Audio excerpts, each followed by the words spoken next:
Hoy quiero contarle una nueva historia, una misteriosa historia ocurrida en el fin del mundo. Sígame y deje volar su imaginación.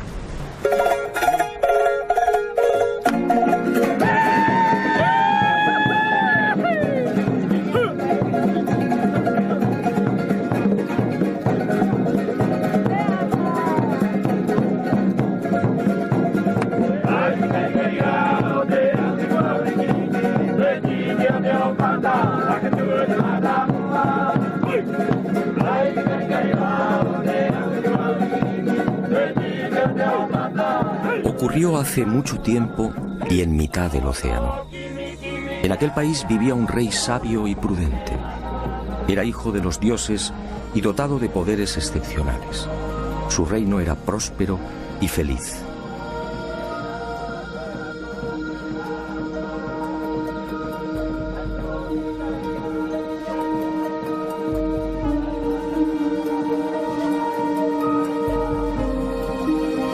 Pero de pronto aquel bello y exuberante lugar se vio amenazado. La tierra empezó a temblar y la mar, embravecida, avanzó inexorable, devorando el pacífico reino, y las tierras comenzaron a hundirse.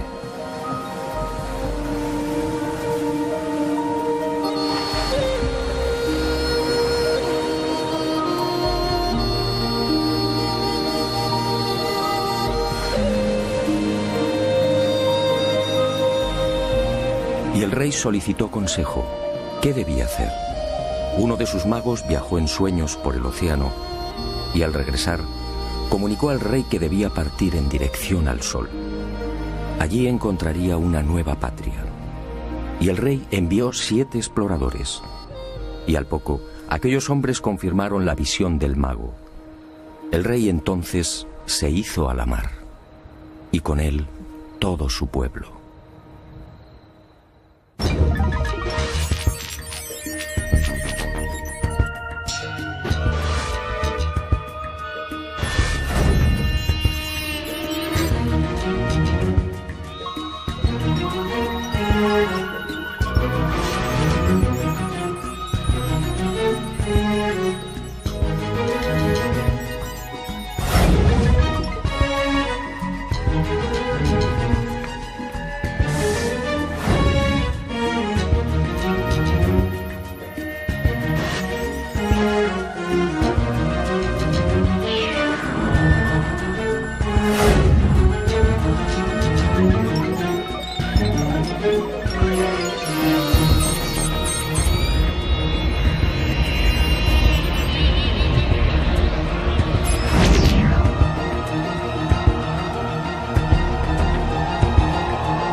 Fue aquí en Anaquena, al norte de la isla, donde aquel rey sabio y prudente desembarcó por primera vez.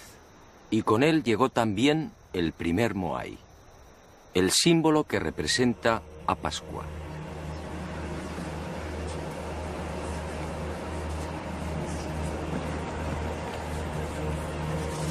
Mucho se ha escrito y difundido sobre estas colosales estatuas y el pueblo que las levantó.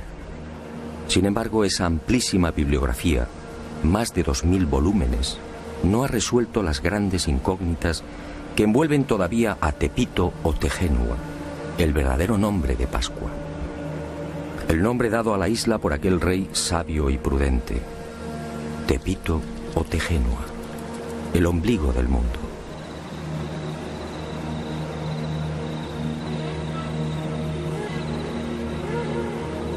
Científicos y especialistas no se ponen de acuerdo. ¿Existió en verdad aquel rey? ¿Se hundió la vieja patria?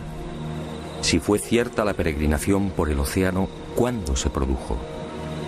¿Fue aquel rey y su séquito los primeros pobladores de Pascua?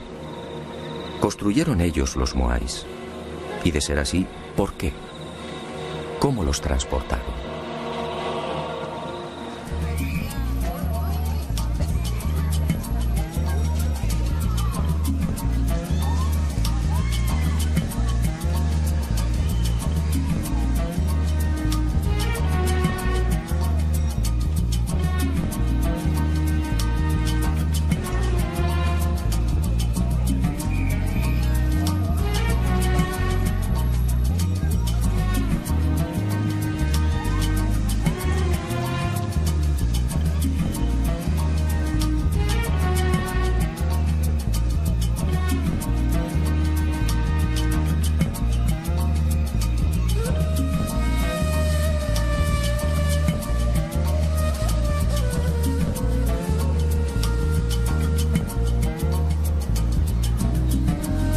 En esta mi quinta visita a la isla de Pascua me propuse algo diferente, algo que quizá podía arrojar nueva luz sobre los referidos misterios. Hasta ese momento todas mis investigaciones habían tomado como referencia los dispares criterios de la ciencia, pero como digo, esas afirmaciones resultaban tan endebles como contradictorias. En esta oportunidad, obedeciendo a la intuición, escuché la voz del pueblo. ¿Qué cuenta la tradición? ¿Qué dicen los ancianos pascuenses? ¿Cuál es su versión?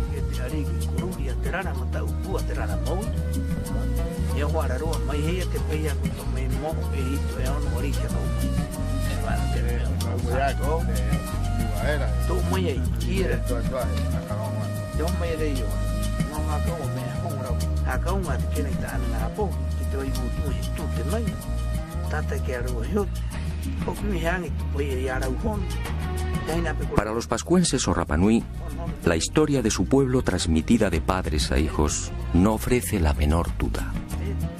Todo empezó con aquel rey sabio y prudente. Se llamaba Hotu Matua y su primitivo reino recibía el nombre de Hiva Marae Renga.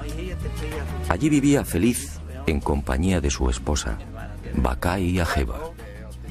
Pero un día, Hiva comenzó a hundirse. Y cuenta la tradición que aquellas tierras fueron tragadas por la mar a razón de 40 centímetros por año.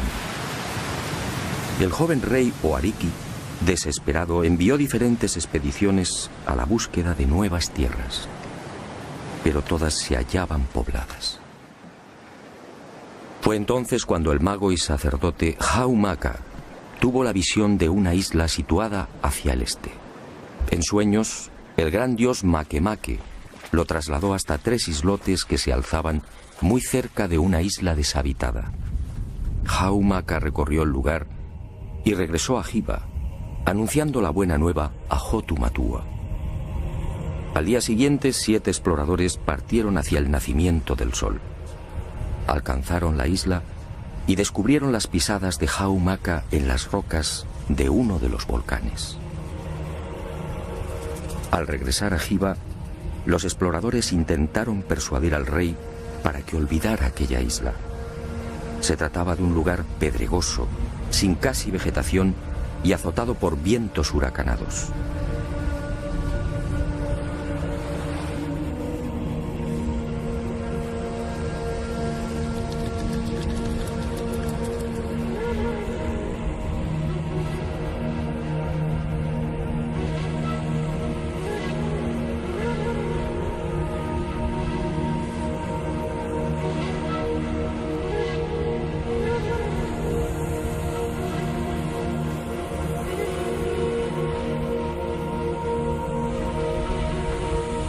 Pero Hotu Matua, confiando en su dios, zarpó de Hiva en 2 grandes canoas.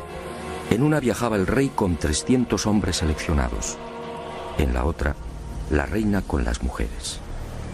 Y con ellos, semillas, animales, un moai y la historia de Hiva, recogida en 69 tablillas de madera. Unas tablillas grabadas con unos signos que solo podían leer los sacerdotes e iniciados. Era la historia de aquel pueblo y de la lejana patria desaparecida bajo las aguas. Después de no pocas calamidades y tras 66 días de navegación, aquel pueblo avistó al fin la tierra prometida. Se trataba, en efecto, de una isla mágica que el rey bautizó como el ombligo del mundo.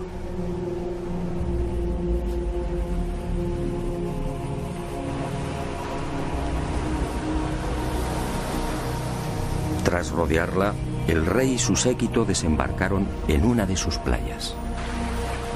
Y con ellos, la caña de azúcar, el plátano, el ñame, el taro, las aves y gallinas.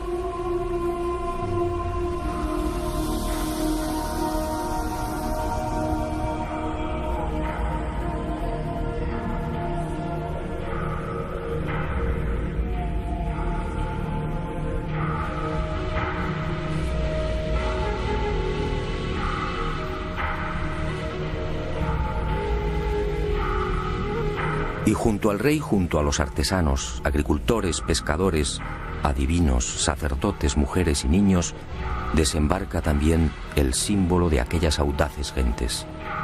Un símbolo que ha perdurado hasta nuestros días. Un símbolo cargado de misterio.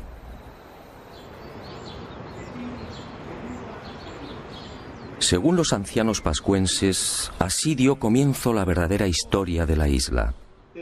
Este fue el primer poblamiento humano, una migración obligada que se remontaría quizás al siglo V.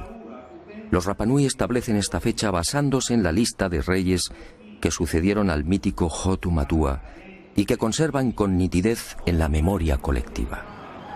En total, dicen, la isla ha sido gobernada por 64 arikis, con una duración media de 25 años por reinado. Este cálculo nos situaría alrededor del año 400 después de Cristo.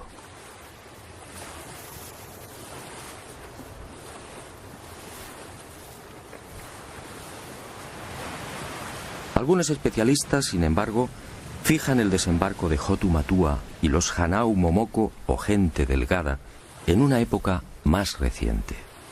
Sea como fuere, en lo que sí coinciden científicos y Rapanui es en el hecho de que la isla se hallaba despoblada cuando Hotu Matua la pisó por primera vez.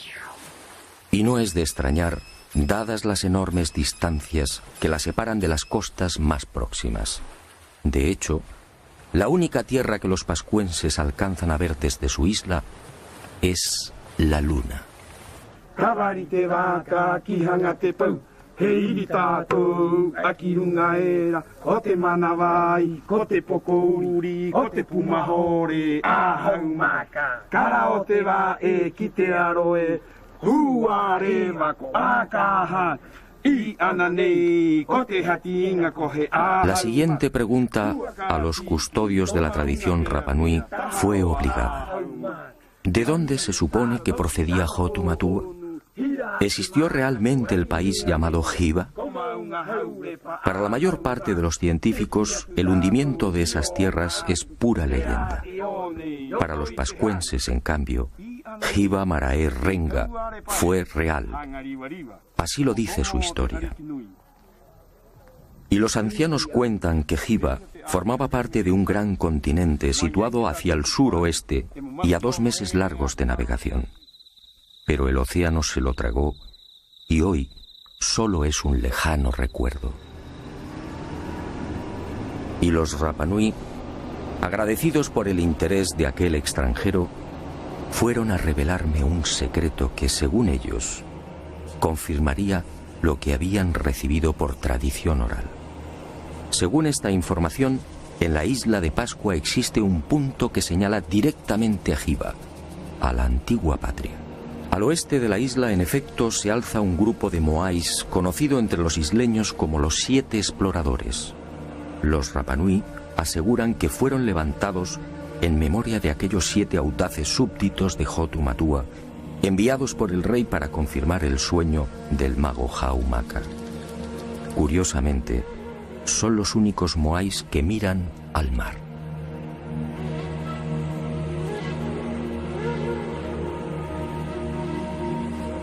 Estos 7 moais apuntan directamente al lugar donde, según la tradición, se hallaba Hiva, en las proximidades de Nueva Zelanda, exactamente en el rumbo 254.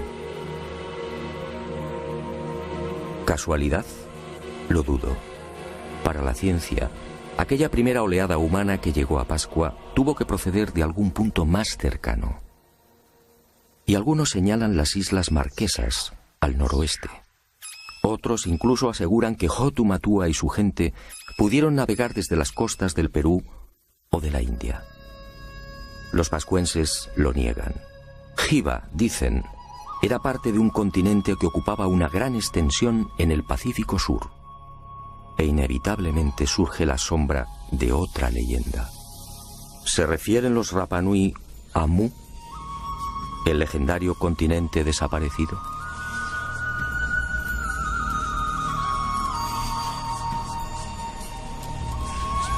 Lo cierto es que Hotu Matua y los primeros pobladores del ombligo del mundo, llegaran desde donde llegaran, trajeron consigo una cultura tan esmerada como desconcertante. Hoy, la isla de Pascua es identificada casi exclusivamente por sus moais.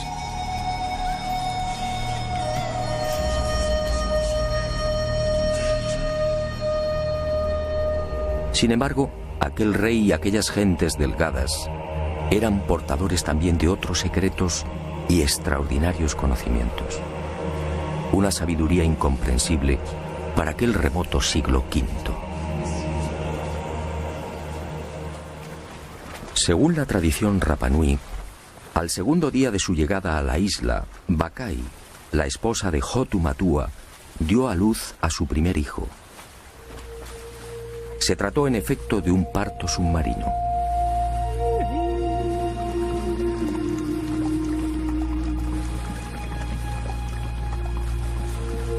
Las mujeres se sentaban sobre una piedra rectangular, de forma que el agua las cubriera hasta el pecho. Y así nacían los bebés. Y uno se pregunta, ¿dónde lo aprendieron? ¿Cómo sabían de las ventajas de esta clase de alumbramiento? Fue en la primera mitad del siglo XX, y a título experimental, cuando algunos países nórdicos se decidieron a practicar el parto submarino. Y comprobaron que en estas especiales circunstancias, tanto la madre como el niño experimentan un menor sufrimiento. Los cambios de presión en el feto son casi inapreciables.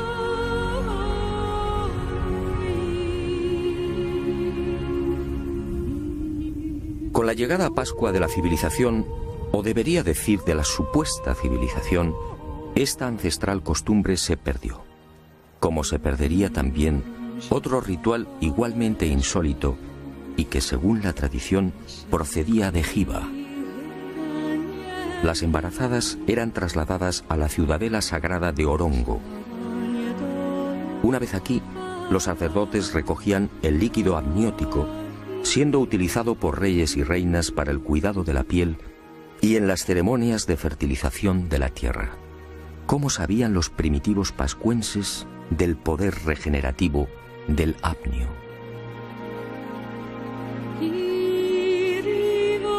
Aquella cultura efectivamente era mucho más sabia de lo que imaginamos. Pascua es una isla de origen volcánico, con un terreno hostil, pedregoso, casi permanentemente azotada por los vientos alisios y con un manto vegetal de apenas 50 centímetros. Y sin embargo, aquel rey sabio y prudente consiguió el milagro. En Pascua floreció la caña de azúcar, el ñame, el plátano, el taro y el camote. ¿Cómo lo lograron? Muy pocos conocen el secreto del rey Hotu Matua. Al llegar a la isla, aquellos primeros pobladores construyeron decenas de invernaderos o manabais como estos. Y he dicho bien, invernaderos.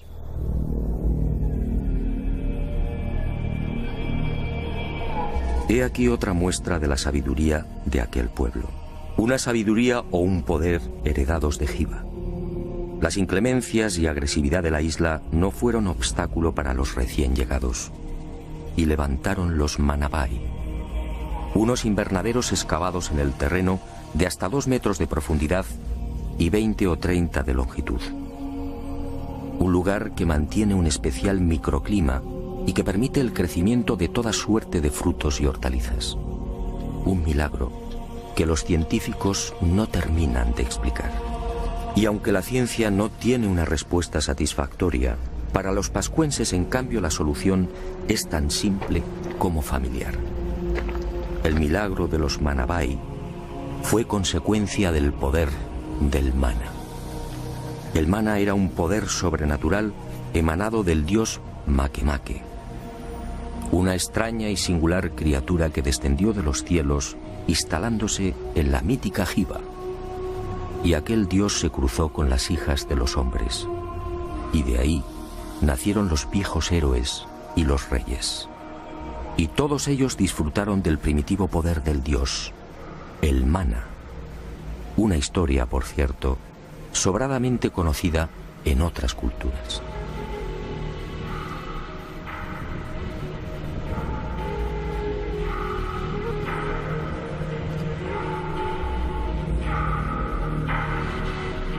Y cuenta la tradición Rapanui que ese mana heredado de padres a hijos fue utilizado por reyes y sacerdotes en beneficio del pueblo.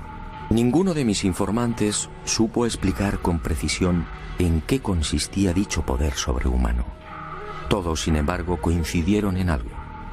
Era como una fuerza, como una energía que modificaba personas y cosas. Cuando el rey extendía sus manos hacia la mar, peces y tortugas se multiplicaban, abasteciendo así a sus súbditos. Cuando el ariqui tocaba semillas o plantas, las cosechas prosperaban. Cuando lo hacía con los animales, la fuerza del mana los engordaba, acelerando la reproducción. El propio nombre del dios, Makemake, no es otra cosa que un apócope o supresión de letras de la primitiva designación de la deidad. Manake, Manake. Es decir, el que disfruta de un poder más que excepcional. En definitiva, según los ancianos Rapanui, fue gracias al mana como sus ancestros lograron transportar los grandes bloques de piedra que cierran los invernaderos. No importaba peso o volumen. El mana, dicen, los hacía levitar, venciendo así la gravedad. Y otro tanto sucedió con las extrañas construcciones que se alzan al sur de la isla, en el paraje conocido como Binapú. Otro de los grandes enigmas de Pascua, para el que los científicos tampoco tienen explicación.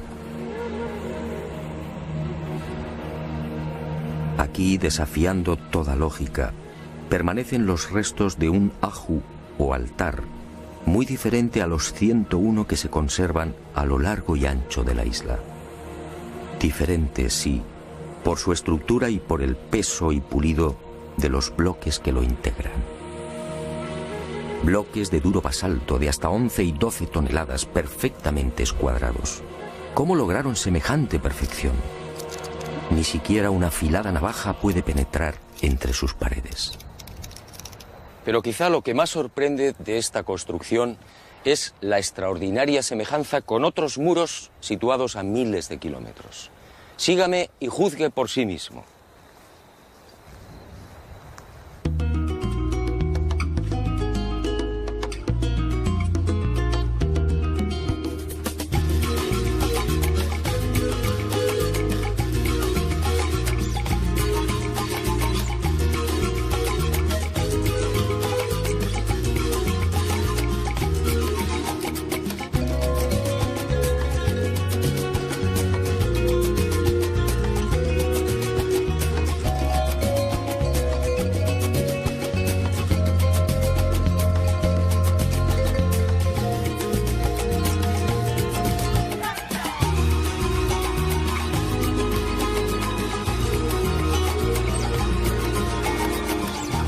Fue el Inca Garcilaso, en sus comentarios reales, quien proporcionó el primer aviso sobre lo insólito de estas edificaciones en pleno corazón del Cusco peruano. Parece como si alguna clase de magia hubiera presidido su construcción. Más parece trabajo de demonios que de seres humanos. Y llevaba razón. ¿Cómo explicar esta piedra de 12 ángulos? ¿Cómo entender el transporte y alzado de estas formidables masas de piedra? ¿Cómo las pulieron? ¿Cómo lograron ese milimétrico encaje idéntico al de Vinapú en la isla de Pascua?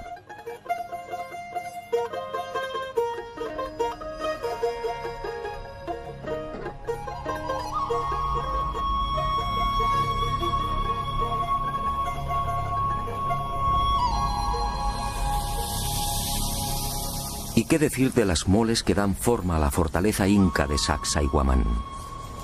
Algunos de estos bloques superan los 5 metros y las 130 toneladas de peso. La técnica de construcción es prácticamente gemela a la que vimos en Pascua. ¿Cómo entender esta semejanza? ¿Pudieron los incas llegar hasta el ombligo del mundo? ¿Enseñaron a los pascuenses cómo diseñar y levantar estos muros? ¿O fue al revés?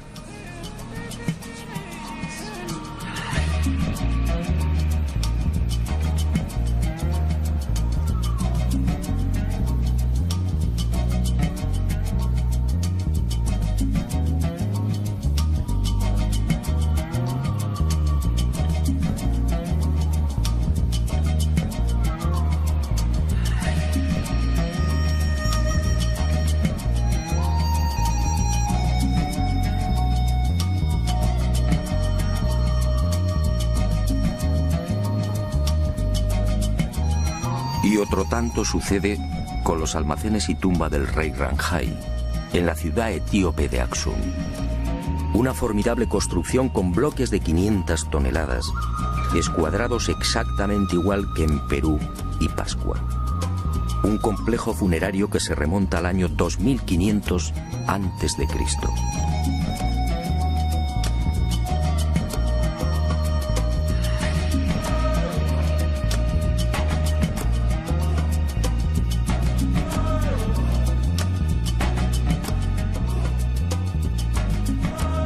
Pero la sorpresa y el desconcierto se ven nuevamente superados cuando uno acierta a caminar por la meseta egipcia de Giza. Aquí, en el templo situado al pie de la Esfinge, las increíbles construcciones de Pascua, Perú y Etiopía vuelven a repetirse. Según la arqueología oficial, este templo fue edificado por el faraón Kefren de la cuarta dinastía, es decir, hace 4500 años. Curiosamente, tanto el diseño como la disposición y el pulido de estos formidables bloques son similares a los de Vinapú, Cusco, Sacsayhuamán y Aksum. Algunas de estas masas de piedra miden y pesan exactamente lo mismo que las de la fortaleza inca o la tumba etíope. Otras, con 9 metros de longitud y 3 de altura, superan las 240 toneladas.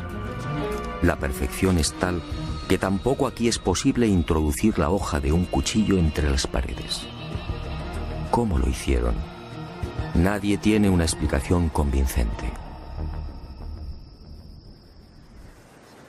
¿Navegaron los antiguos egipcios o los etíopes hasta América del Sur y la isla de Pascua? No parece lógico.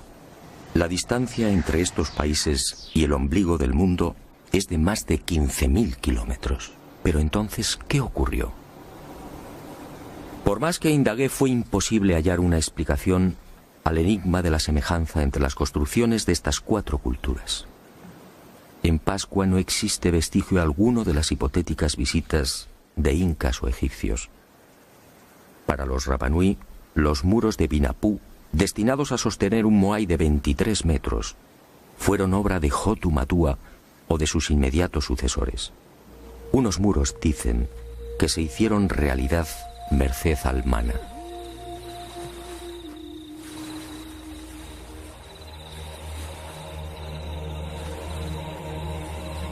Hotu Matua. He aquí otro de los intrigantes misterios de Pascua. ¿Qué fue de aquel primer rey? ¿Qué fue del Ariki que fundó la cultura Rapanui y que trajo el primer moai? Según la tradición, Hotu Matua gobernó durante 20 años. Fue la época del máximo esplendor. un periodo en el que se inició probablemente la construcción de las gigantescas estatuas y, sobre todo, el reinado del mana por excelencia. Todo en el soberano era mana, todo era sagrado. Nadie debía tocarlo. Su cabeza, cabellos y manos eran santos. No podía cortarse el pelo y tampoco las uñas. Sus manos solo tejían redes. Al morir, el cráneo era separado del cuerpo y adornado con pinturas o grabados.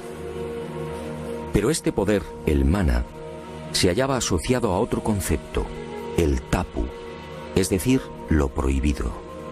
Cualquier persona u objeto que pudiera tocar el rey quedaba maldito.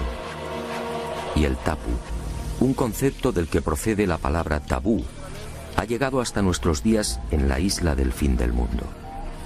El pescador, por ejemplo, no puede comer los peces que captura.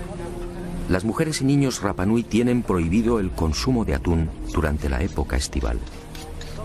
Los pascuenses no deben pisar el terreno donde se ha enterrado un cordón umbilical. Nadie podía ver al ariki comiendo o durmiendo. Los infractores del tapu eran condenados a muerte bien por el aplastamiento del cráneo o bien por la introducción en el recto de una antena de langosta marina. Un suplicio extraordinariamente doloroso que conducía indefectiblemente a la muerte.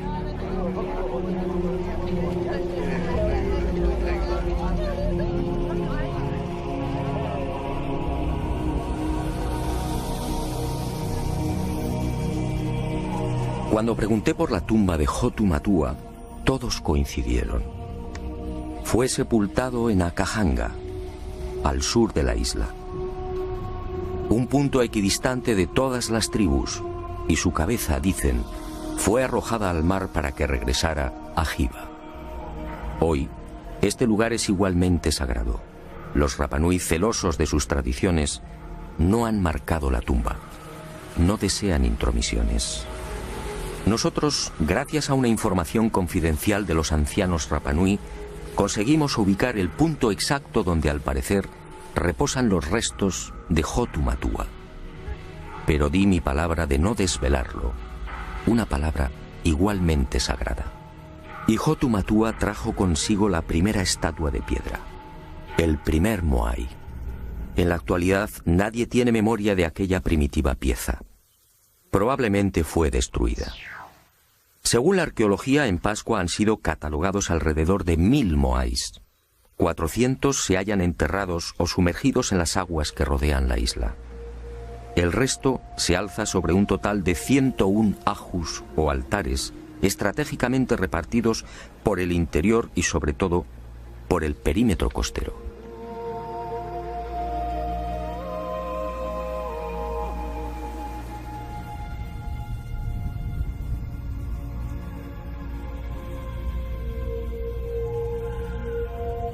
Como decía, es mucho lo que se ha dicho y escrito sobre el símbolo por excelencia de Pascua. Y a decir verdad, son muchos también los infundios y despropósitos que giran en torno a estas colosales estatuas. ¿Fueron construidas por seres extraterrestres? ¿Fue Hotu Matua y su gente, como ha llegado a difundirse, una perdida expedición de la no menos mítica Atlántida? La verdad probablemente es otra. Los moais encierran aún algunos misterios, pero en mi opinión, nada tienen que ver con seres llegados del espacio.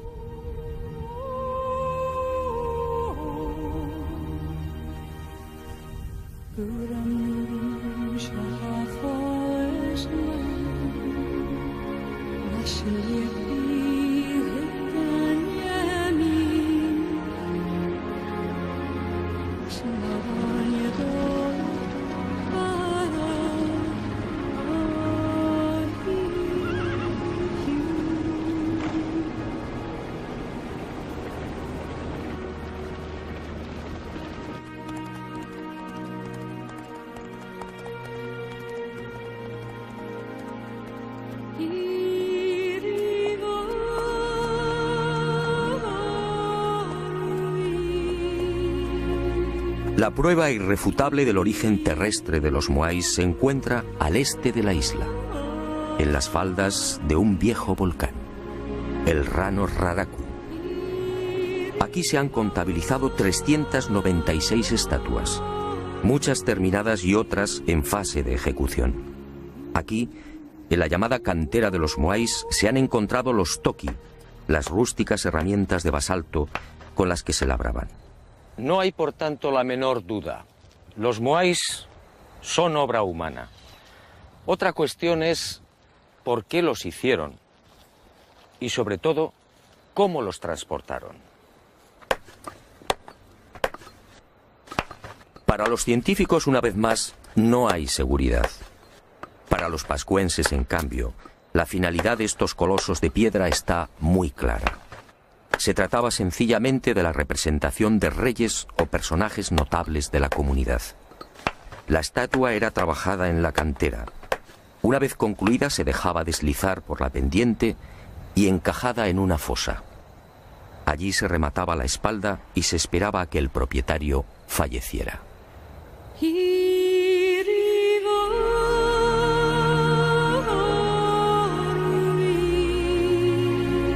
Cuando esto ocurría, el moai era trasladado al lugar elegido y alzado sobre el aju o altar. Era entonces cuando los artesanos procedían a la fase culminante. Abrían las cuencas oculares y engastaban en ellas unos ojos de coral blanco con pupilas de escoria roja. Y esa mirada terrorífica era la señal. El difunto tomaba posesión del moai y su poder, el mana, se difundía a través de dicha mirada. Y el mana alcanzaba así a todos sus súbditos y familiares.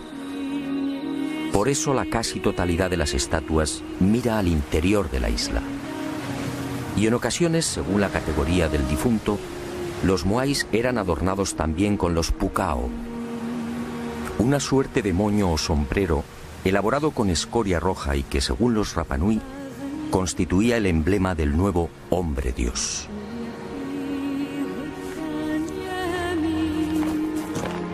Y ahí, justamente, en el proceso de traslado del moai desde la cantera del Rano Raraku hasta su definitivo asentamiento, aparece el gran problema. El verdadero e irritante enigma que envuelve todavía a los moais. ¿Cómo los transportaron?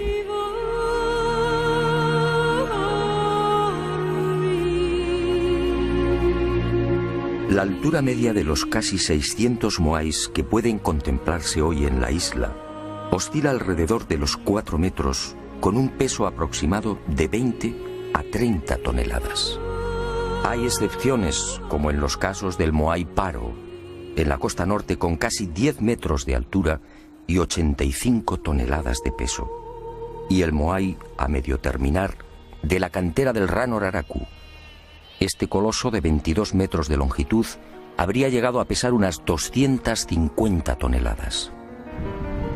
En el caso de los sombreros o pucaos, la mayor parte de estos cilindros supera las 7 y 8 toneladas. ¿Cómo se las ingeniaron los Rapanui para trasladar semejantes moles a lo largo de la isla y para elevar los tocados hasta 5 metros de altura? Durante décadas, científicos como Malloy, Schwarzkopf, Thor Heyerdahl y otros se han esforzado por demostrar que el citado transporte de los moais no es en realidad un problema tan arduo o intrigante. Y han echado mano de las más peregrinas soluciones.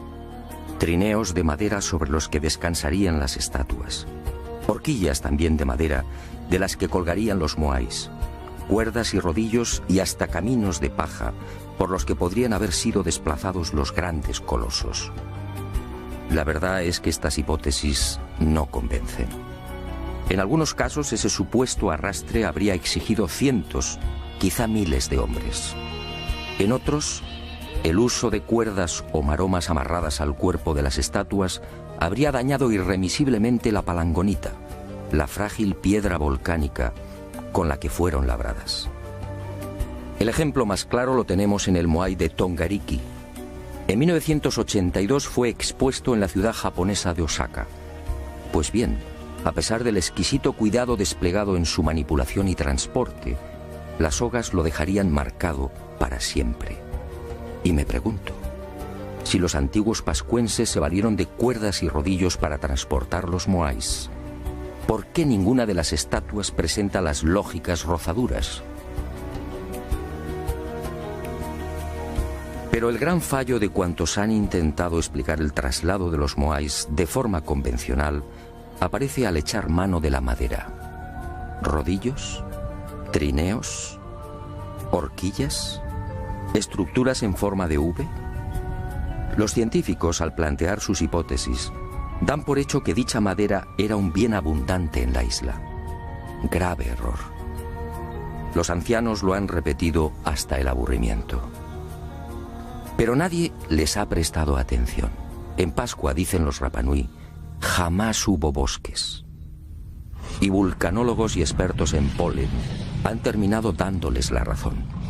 Hace 10.000 o 12.000 años, la isla padeció la última gran erupción volcánica.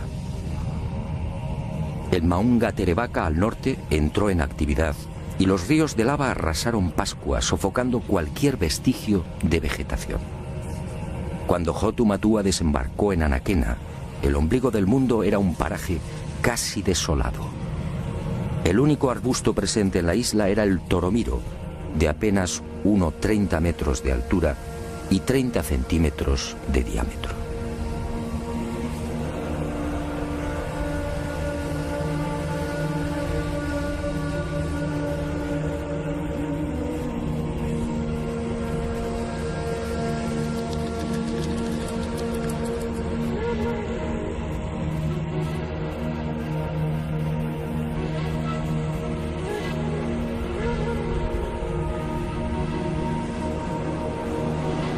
Está claro que los antiguos pascuenses no pudieron trasladar los moais con el auxilio de rodillos de madera porque sencillamente no había madera.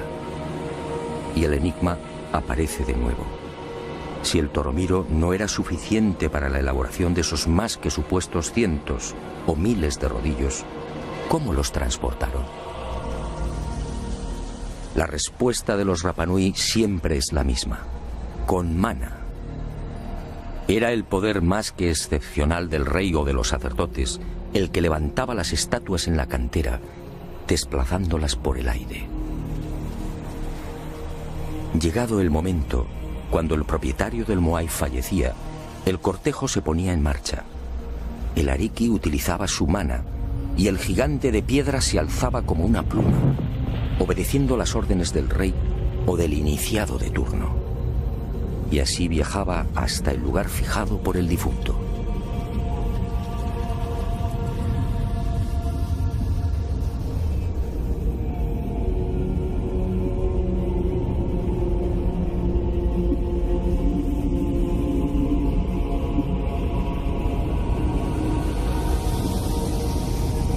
Así, aseguran los ancianos, se salvaban los accidentes geográficos depositando el moai en los ajus más inaccesibles, incluso en los acantilados.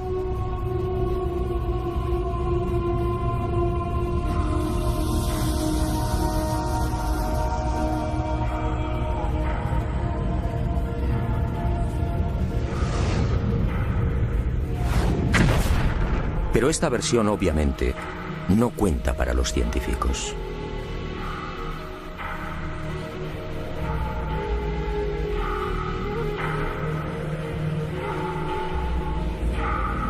La magnífica industria lítica de los pascuenses se prolongaría hasta el siglo XIII. En ese tiempo, como dije, fueron tallados 1 millar de moais.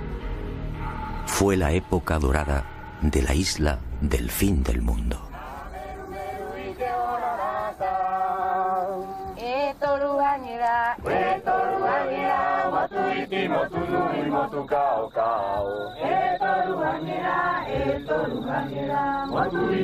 Pero un buen día, hacia el año 450, sucedió algo imprevisto.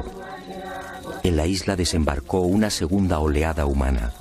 Eran los Hanau Epe, unos individuos corpulentos que terminarían provocando el gran desastre. Eran muchos, cuentan los ancianos Rapanui, y se instalaron en el Poike. Y allí vivieron durante siglos. Y los Hanau Epe, mal llamados orejas largas, se mezclaron con los primitivos pobladores. Pero en el año 1680 estalló el conflicto, y unos y otros guerrearon hasta que los invasores fueron exterminados.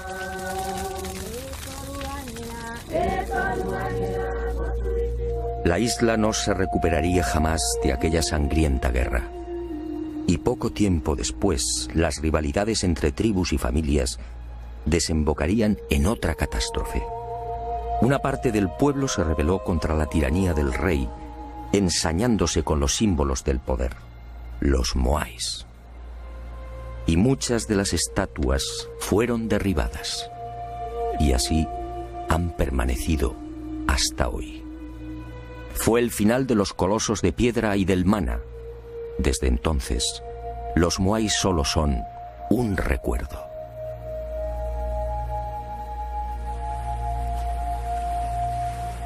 Pero las desgracias de la isla del fin del mundo no terminaron ahí. A partir de 1722 el hombre blanco entra en contacto con Rapa Nui. Y durante un siglo, casi un centenar de buques arriba a las costas de Pascua. Y con ellos, la codicia, las enfermedades, la muerte y la esclavitud. En 1862, 7 barcos peruanos atracan frente a la isla y capturan a 1 millar de pascuenses. Todos ellos son trasladados a las islas Chincha y al interior del Perú, donde trabajan como esclavos. En 1877, Pascua se encuentra al borde del colapso. La población suma 111 personas.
Y con el destierro y esclavitud de los pascuenses se registra otro suceso no menos lamentable.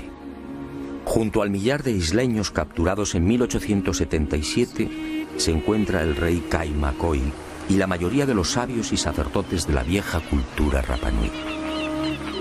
Todos mueren en las guaneras peruanas, perdiéndose así otro gran tesoro, el secreto de las tablillas Rongo Rongo.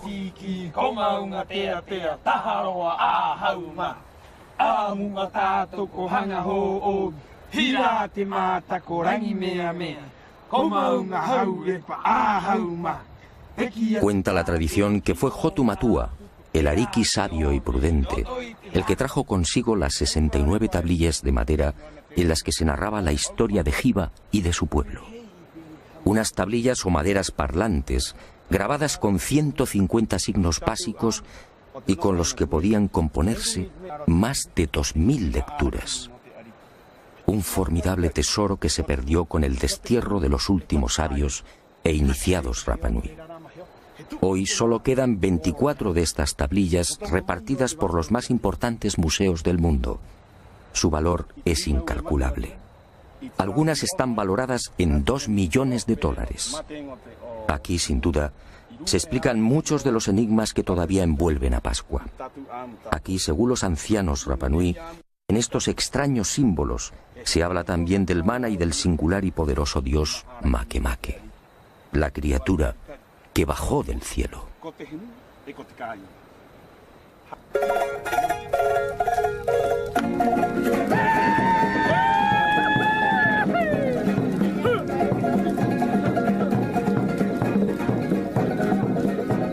Es probable que nunca alcancemos a desvelar los misterios de Pascua.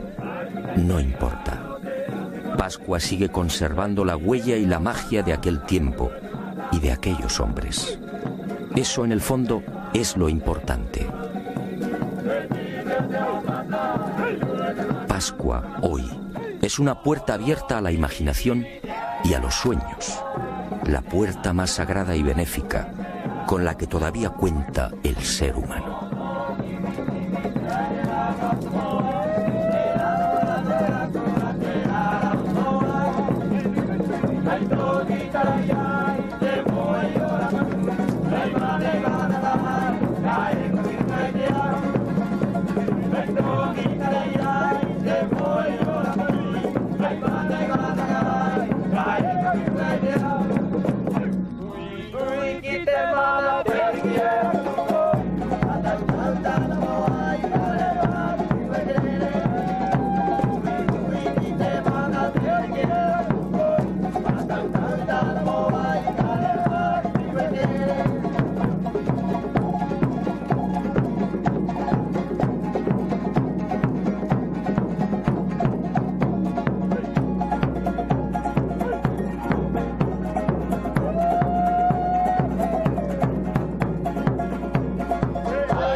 Sacerdotes, mujeres y niños, desembarca también el símbolo de aquellas audaces gentes. Un símbolo que ha perdurado hasta nuestros días. Un símbolo cargado de misterio.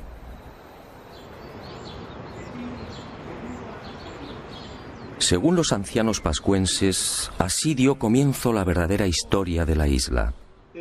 Este fue el primer poblamiento humano. Una migración obligada, que se remontaría quizás al siglo V. Los Rapanui establecen esta fecha basándose en la lista de reyes que sucedieron al mítico Hotu Matua y que conservan con nitidez en la memoria colectiva. En total, dicen, la isla ha sido gobernada por 64 arikis, con una duración media de 25 años por reinado. Este cálculo nos situaría alrededor del año 400 después de Cristo.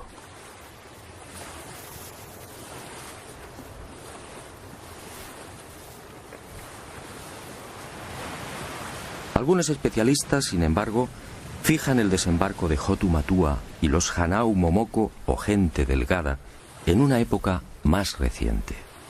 Sea como fuere, en lo que sí coinciden científicos y Rapanui es en el hecho de que la isla se hallaba despoblada cuando Hotu Matua la pisó por primera vez. Y no es de extrañar dadas las enormes distancias que la separan de las costas más próximas. De hecho, la única tierra que los pascuenses alcanzan a ver desde su isla es la luna.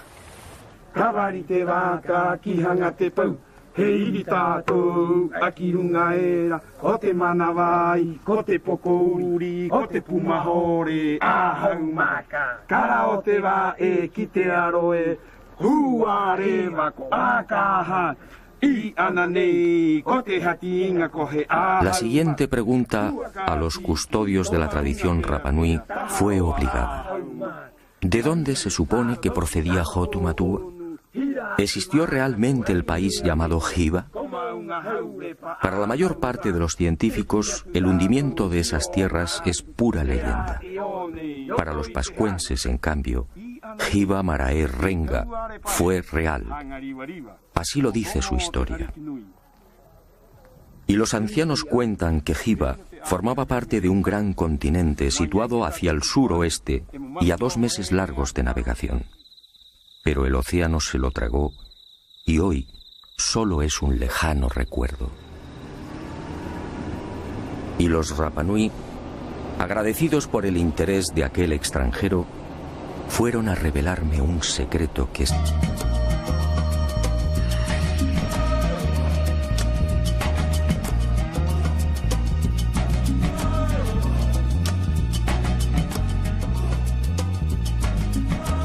Pero la sorpresa y el desconcierto se ven nuevamente superados cuando uno acierta a caminar por la meseta egipcia de Giza. Aquí, en el templo situado al pie de la Esfinge, las increíbles construcciones de Pascua, Perú y Etiopía vuelven a repetirse. Según la arqueología oficial, este templo fue edificado por el faraón Kefren de la Cuarta Dinastía, es decir, hace 4.500 años. Curiosamente, tanto el diseño como la disposición y el pulido de estos formidables bloques son similares a los de Vinapú, Cusco, Sacsayhuamán y Aksum. Algunas de estas masas de piedra miden y pesan exactamente lo mismo que las de la fortaleza inca o la tumba etíope. Otras, con 9 metros de longitud y 3 de altura, superan las 240 toneladas. La perfección es tal que tampoco aquí es posible introducir la hoja de un cuchillo entre las paredes. ¿Cómo lo hicieron? Nadie tiene una explicación convincente. ¿Navegaron los antiguos egipcios o los etíopes hasta América del Sur y la isla de Pascua? No parece lógico.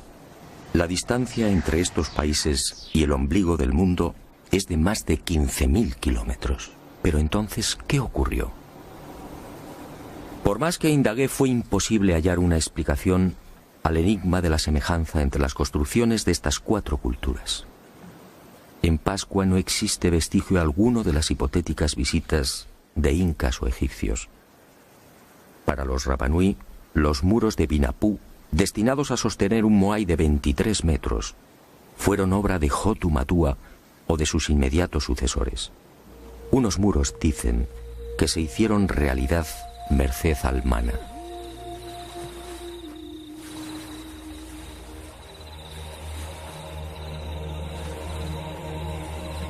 Hotu Matua. He aquí otro de los intrigantes misterios de Pascua. ¿Qué fue de aquel primer rey? ¿Qué fue del Ariki que fundó la cultura Rapanui y que trajo el primer moai? Según la tradición, Hotu Matua gobernó durante 20 años. Fue la época del máximo esplendor. Un periodo en el que se inició probablemente la construcción de las gigantescas estatuas y, sobre todo, el reinado del mana por excelencia.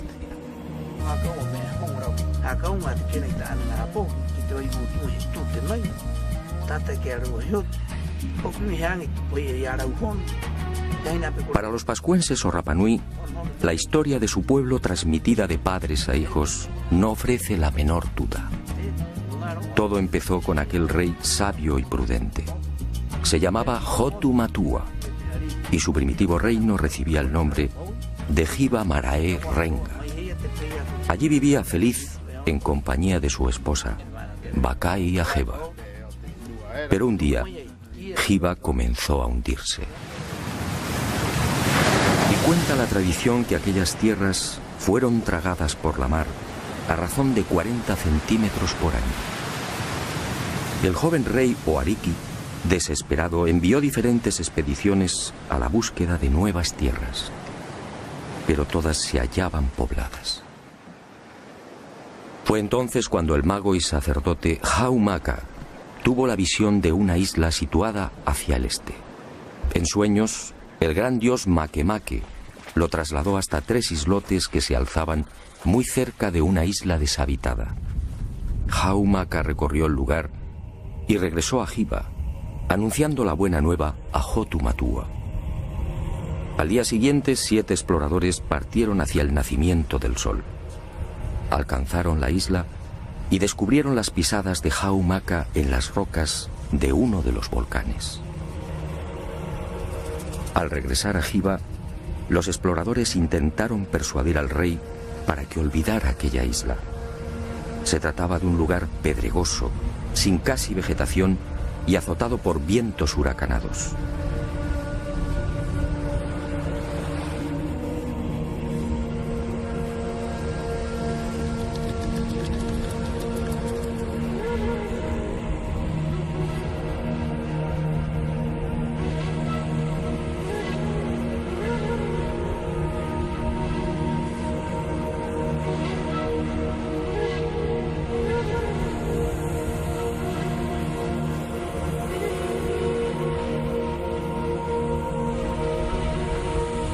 Pero Hotumatua, confiando en su dios, zarpó de Giba en 2 grandes canoas.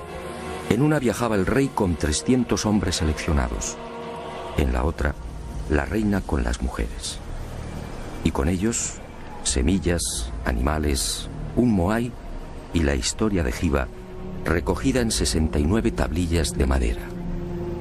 Unas tablillas grabadas con unos signos que solo podían leer los sacerdotes e iniciados. Era la historia de aquel pueblo.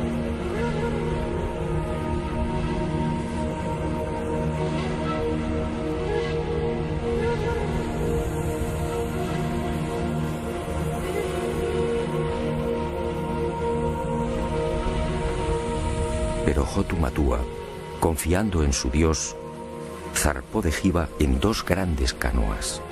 En una viajaba el rey con 300 hombres seleccionados. En la otra, la reina con las mujeres. Y con ellos, semillas, animales, un moai y la historia de Giba, recogida en 69 tablillas de madera. Unas tablillas grabadas con unos signos que solo podían leer los sacerdotes e iniciados. Era la historia de aquel pueblo y de la lejana patria desaparecida bajo las aguas. Después de no pocas calamidades y tras 66 días de navegación, aquel pueblo avistó al fin la tierra prometida. Se trataba en efecto de una isla mágica que el rey bautizó como el ombligo del mundo.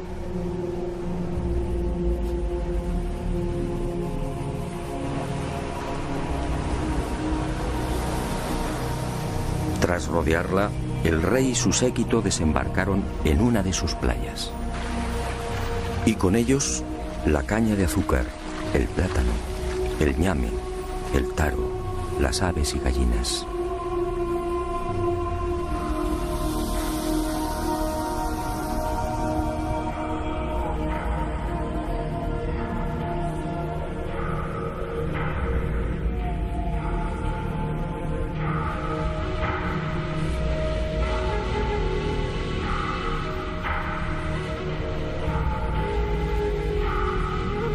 Y junto al rey, junto a los artesanos, agricultores, pescadores, adivinos, sacerdotes, mujeres y niños, desembarca también el símbolo de aquellas audaces gentes. Un símbolo que ha perdurado hasta nuestros días. Un símbolo cargado de misterio.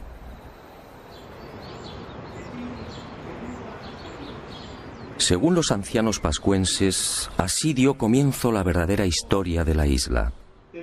Este fue el primer poblamiento humano, una migración obligada que se remontaría quizás al siglo V.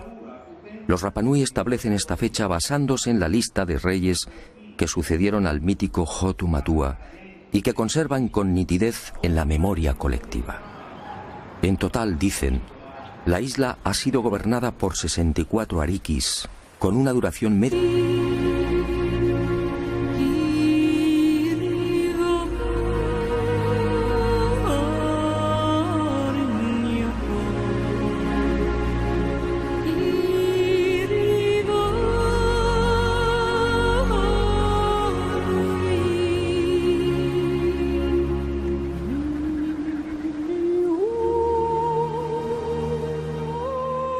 Fue aquí en Anaquena, al norte de la isla, donde aquel rey sabio y prudente desembarcó por primera vez.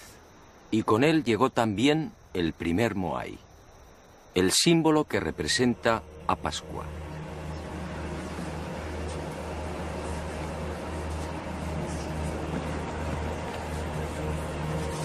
Mucho se ha escrito y difundido sobre estas colosales estatuas y el pueblo que las levantó.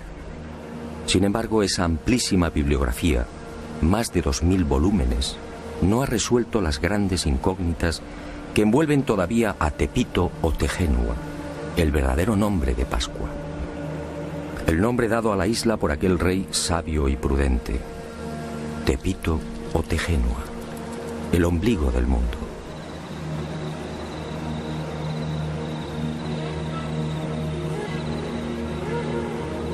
Científicos y especialistas no se ponen de acuerdo. ¿Existió en verdad aquel rey? ¿Se hundió la vieja patria? Si fue cierta la peregrinación por el océano, ¿cuándo se produjo? ¿Fue aquel rey y su séquito los primeros pobladores de Pascua? ¿Construyeron ellos los moais? Y de ser así, ¿por qué? ¿Cómo los transportaron?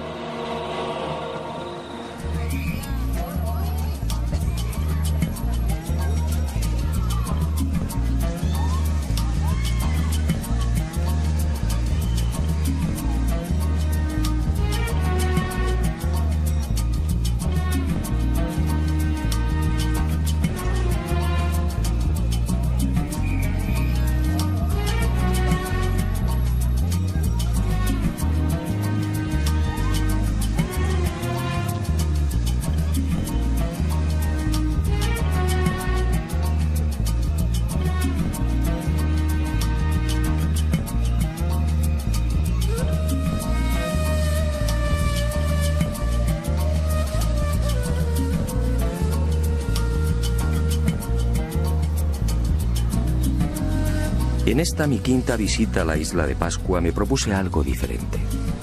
Algo que quizá podía arrojar nueva luz sobre los referidos misterios. Hasta ese momento todas mis investigaciones habían tomado como referencia los dispares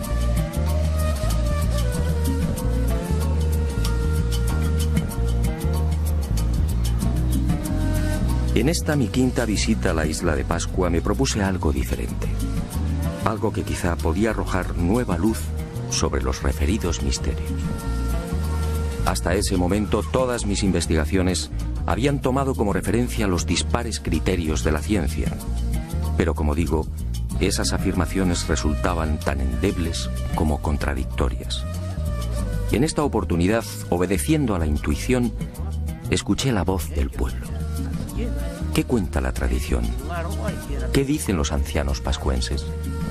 ¿Cuál es su versión?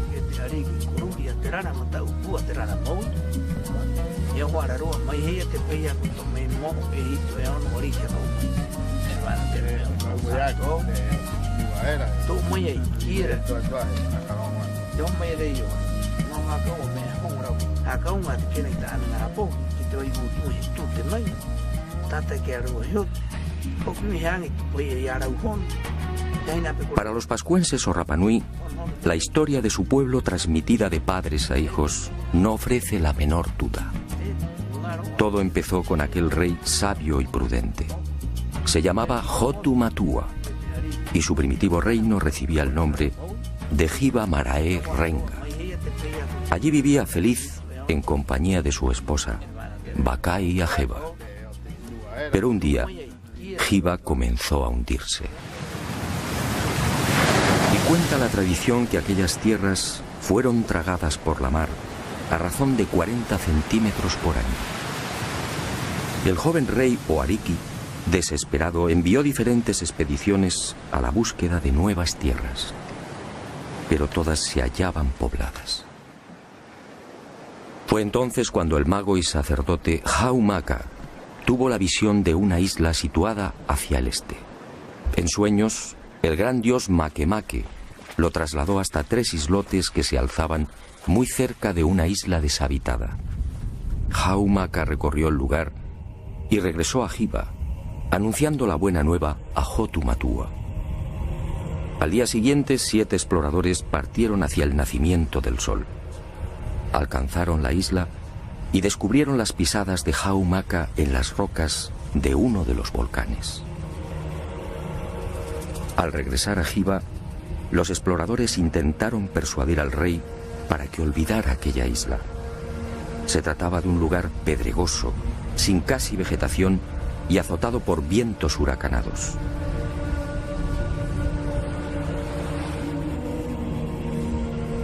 Claro que los antiguos pascuenses no pudieron trasladar los moais con el auxilio de rodillos de madera porque sencillamente no había madera. Y el enigma aparece de nuevo. Si el toromiro no era suficiente para la elaboración de esos más que supuestos cientos o miles de rodillos, ¿cómo los transportaron? La respuesta de los Rapanui siempre es la misma: con mana. Era el poder más que excepcional del rey o de los sacerdotes el que levantaba las estatuas en la cantera, desplazándolas por el aire. Llegado el momento, cuando el propietario del moai fallecía, el cortejo se ponía en marcha. El ariki utilizaba su mana y el gigante de piedra se alzaba como una pluma, obedeciendo las órdenes del rey o del iniciado de turno. Y así viajaba hasta el lugar fijado por el difunto.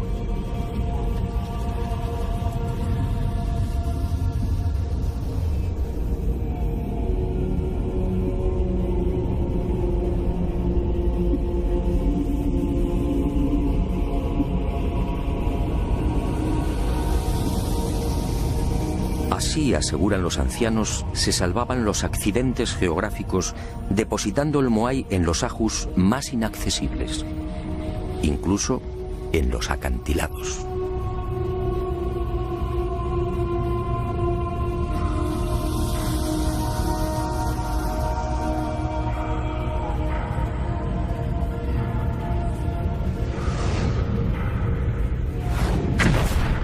Pero esta versión, obviamente, no cuenta para los científicos.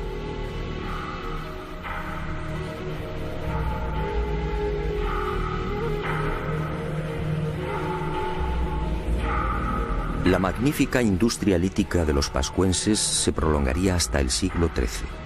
En ese tiempo, como dije, fueron tallados 1 millar de moais.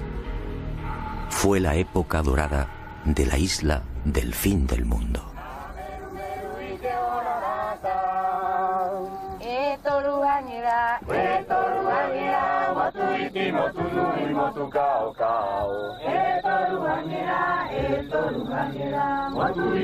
Pero un buen día, hacia el año 450, sucedió algo imprevisto. En la isla desembarcó una segunda oleada humana. Eran los Hanau Epe, unos individuos corpulentos que terminarían provocando el gran desastre. Eran muchos, cuentan los ancianos Rapanui, y se instalaron en el Poike. Y allí vivieron durante siglos. Y los Hanau Epe, mal llamando 30 toneladas de peso. La técnica de construcción es prácticamente gemela a la que vimos en Pascua. ¿Cómo entender esta semejanza? ¿Pudieron los incas llegar hasta el ombligo del mundo? ¿Enseñaron a los pascuenses cómo diseñar y levantar estos muros? ¿O fue al revés?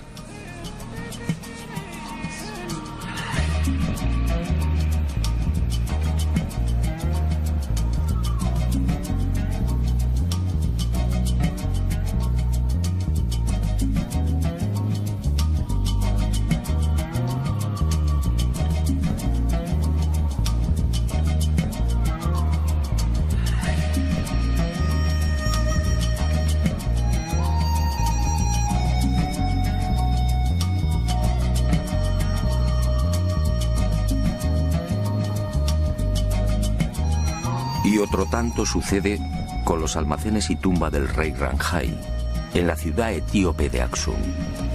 Una formidable construcción con bloques de 500 toneladas, escuadrados exactamente igual que en Perú y Pascua. Un complejo funerario que se remonta al año 2500 a.C.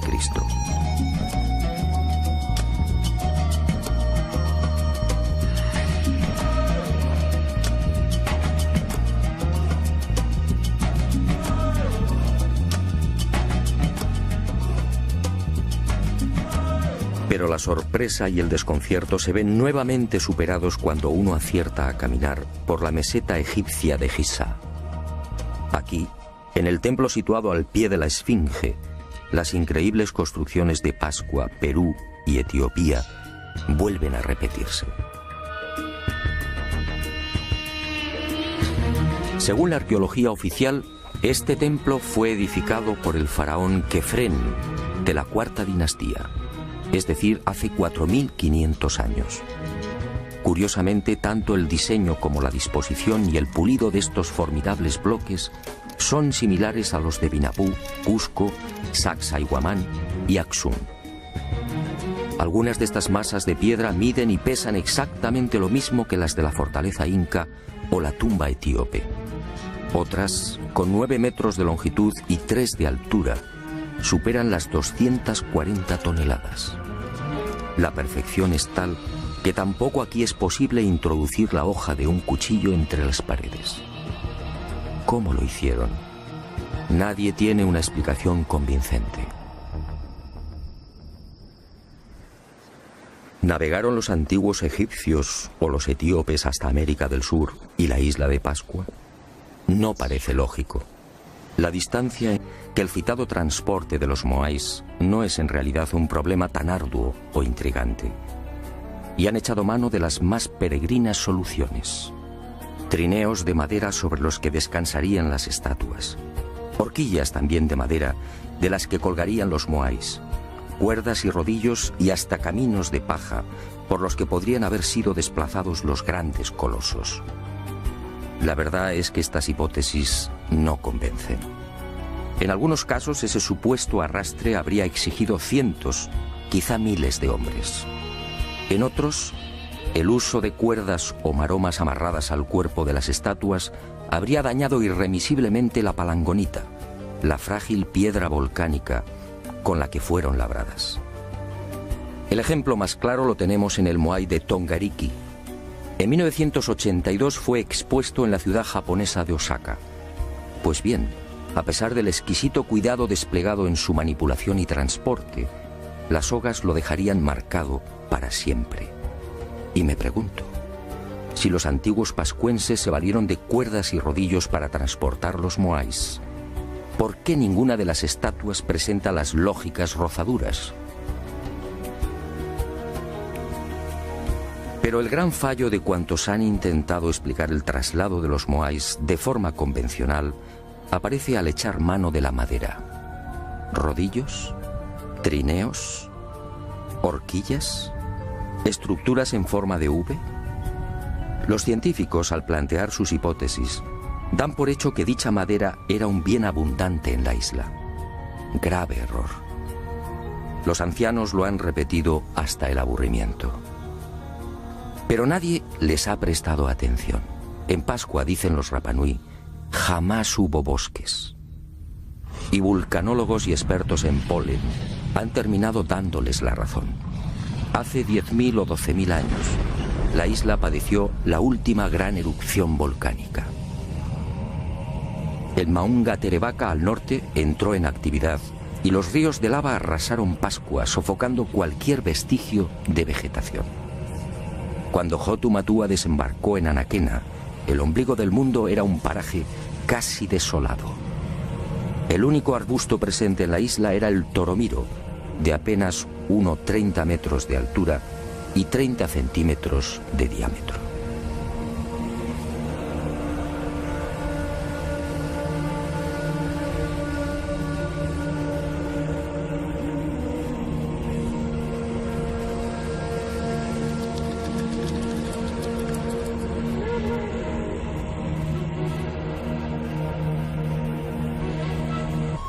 Algunos de estos bloques superan los 5 metros y las 130 toneladas de peso.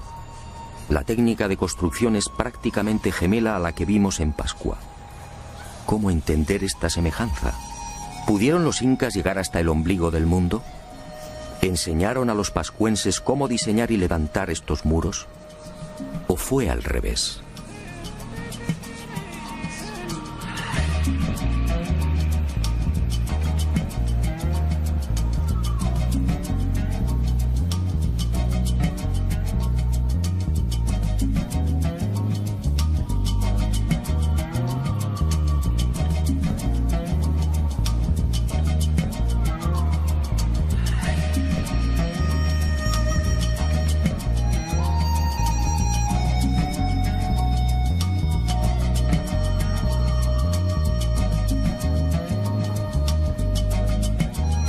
Y otro tanto sucede con los almacenes y tumba del rey Ranjai, en la ciudad etíope de Aksum. Una formidable construcción con bloques de 500 toneladas, escuadrados exactamente igual que en Perú y Pascua. Un complejo funerario que se remonta al año 2500 a.C.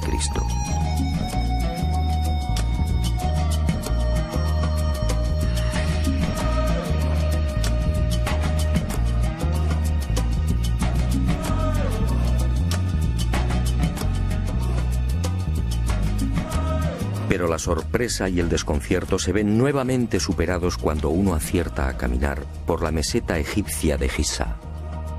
Aquí, en el templo situado al pie de la Esfinge, las increíbles construcciones de Pascua, Perú y Etiopía vuelven a repetirse. Según la arqueología oficial, este templo fue edificado por el faraón Kefren de la cuarta dinastía, es decir, hace 4500 años. Curiosamente, tanto el diseño como la disposición y el pulido de estos formidables bloques son similares a los de Binapú, Cusco, Sacsayhuamán y Aksum. Algunas de estas masas de piedra miden y pesan exactamente lo mismo que las de la fortaleza inca o la tumba etíope. Otras, con 9 metros de longitud y 3 de altura, superan las 240 toneladas. La perfección es tal que tampoco aquí es posible introducir la hoja de un cuchillo entre las paredes. ¿Cómo lo hicieron? Nadie tiene una explicación convincente. ¿Navegaron los antiguos egipcios o los etíopes hasta América del Sur y la isla de...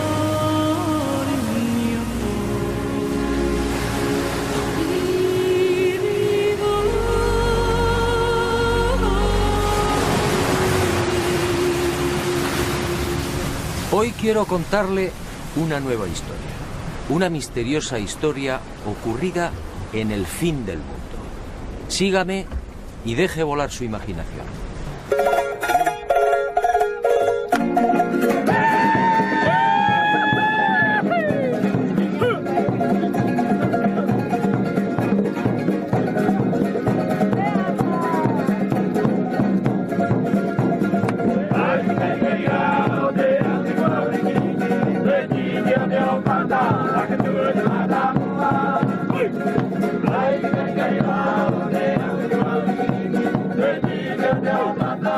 Ocurrió hace mucho tiempo y en mitad del océano. En aquel país vivía un rey sabio y prudente.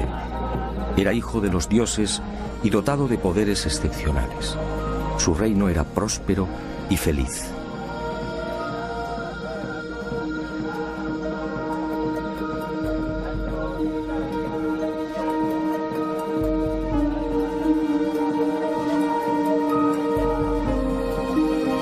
Pero de pronto aquel bello y exuberante lugar se vio amenazado.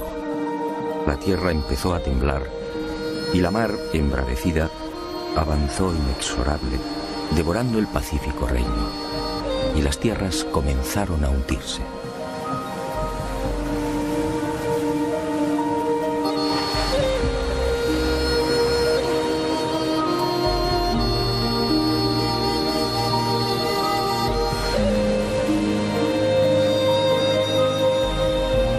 Y el rey solicitó consejo ¿Qué debía hacer? Uno de sus magos viajó en sueños por el océano y al regresar comunicó al rey que debía partir en dirección al sol. Allí encontraría una nueva patria. Y el rey envió 7 exploradores. Y al poco, aquellos hombres confirmaron la visión del mago. El rey entonces se hizo a la mar, y con él todo su pueblo.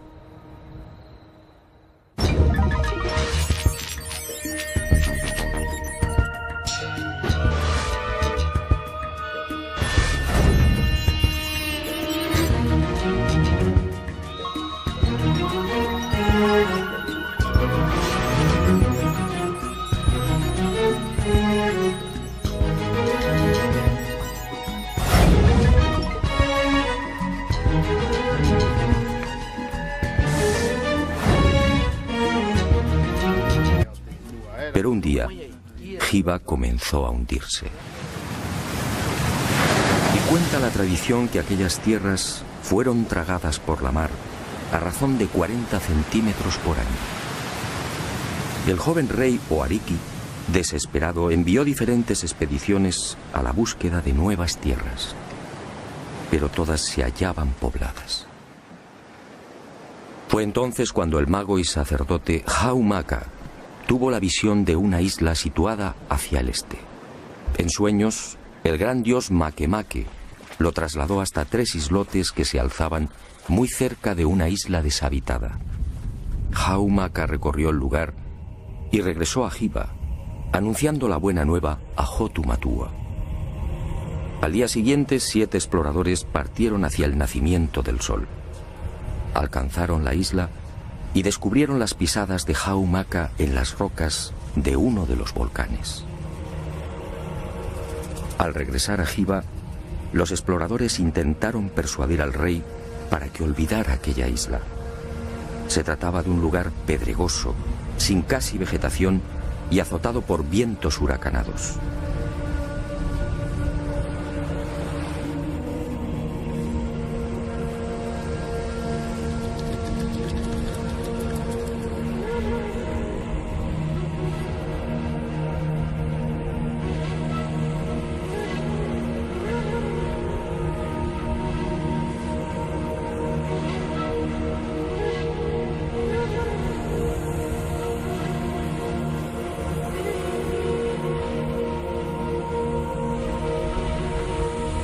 Pero Hotumatua, confiando en su dios, zarpó de Hiva en 2 grandes canoas. En una viajaba el rey con 300 hombres seleccionados. En la otra, la reina con las mujeres. Y con ellos, semillas, animales, un moai y la historia de Hiva, recogida en 69 tablillas de madera. Unas tablillas grabadas con unos signos que solo podían leer los sacerdotes e iniciados. Era la historia de aquel pueblo y de la lejana patria desaparecida bajo las aguas. Después de no pocas calamidades y tras 66 días de navegación, aquel pueblo avistó al fin la tierra prometida. Se trataba en efecto de una isla mágica que el rey bautizó como el ombligo del mundo.